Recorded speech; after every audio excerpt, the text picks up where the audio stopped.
You got to know that when we write the contract, there are dates and deadlines in there that we have to abide by. There's different deadlines for different things. One of the deadlines that's important is the appraisal deadline. The appraisal is something that you have to pay for before you close, and that typically runs between $600 and $800. And so the mortgage company requests an appraisal, and an independent appraiser will pick it up and go and appraise the home. And what they're looking at is the house worth what the contract is saying it's worth. So let's say our contract is for $450,000. The appraiser goes in and he looks at all of the comparables that have sold, and he looks at all the homes around it that have sold, and he says, this house is worth $430,000. That's a bit of a difference. And so there's a couple of options. If it's low, that triggers us to go back and renegotiate with the seller. And so what can happen is the seller can say, well, I'm going to come down in price and agree to this $430,000 because a bank won't give anybody a loan for more than that.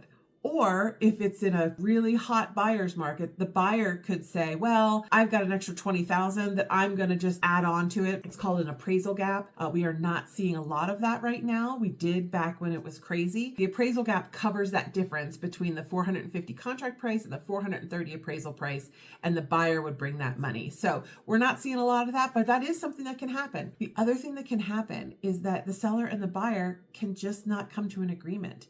And if that happens, that means that the contract dies, the buyer gets their earnest money back, and we've got to go on and look for a new house. Now, it doesn't happen very often because an appraisal deadline happens later in the contract. And by that time, we're all pretty invested. The seller wants to sell the house, the buyer wants to buy the house, so we work together to make sure that it works. If the appraisal comes in low, it really depends on whether the home is priced correctly. And that's why it's super important for us to talk about those price and terms when we first write our offer.